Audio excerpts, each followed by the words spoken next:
huyu mwanenu huyu mtoto wa Kiluguru Jafari Abdurrahman akijaga kule kwangu Dar es Salaam Temeke kwenye msikiti wangu au msikiti ninaouongoza, huwa ananionea sana.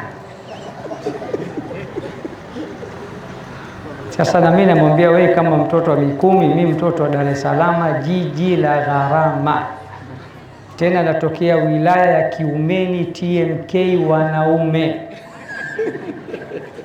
Siku moja akanibomoa sana pale msikitini. Shehe wenu huyu, shehe mzima, dunia nzima inamjua, ana kamke kamoja.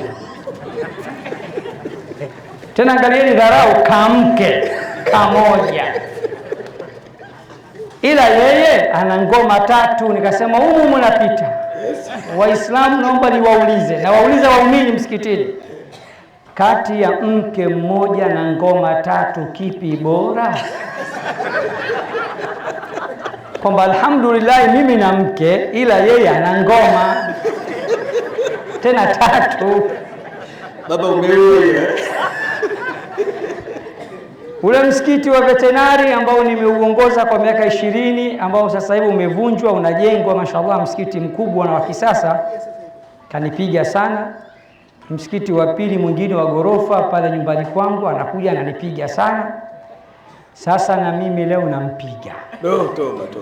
Toba. Bwana Mtume alipoulizwa ni nani katika watu wote unayempenda, hakusita, hakusuasua, hakuona noma wala kokoro, kasema mke wangu Aisha.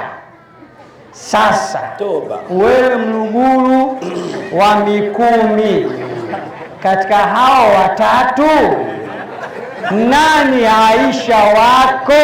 Ujibu. Akijibu ana 100,000.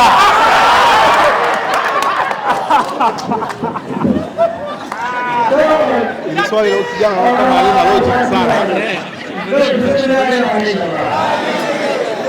Leo ngondo mjomba. Hili bwana. Leo kweli umeniua mwanangu.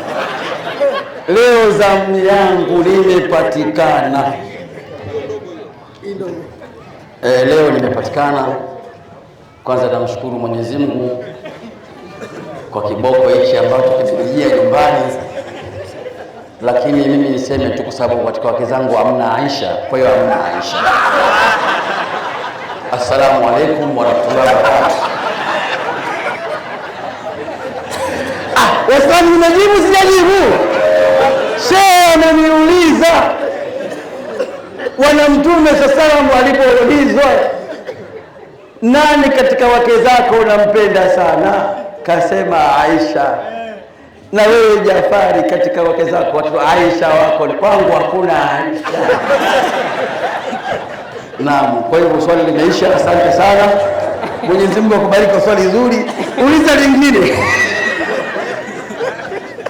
Ama kweli wahaya wamesema imanzi tereia, shujaa hawaji mrefu. Wassalamu alaikum. Tuseme la ilaha illallah. Kishki TV, nuru ya dini yako.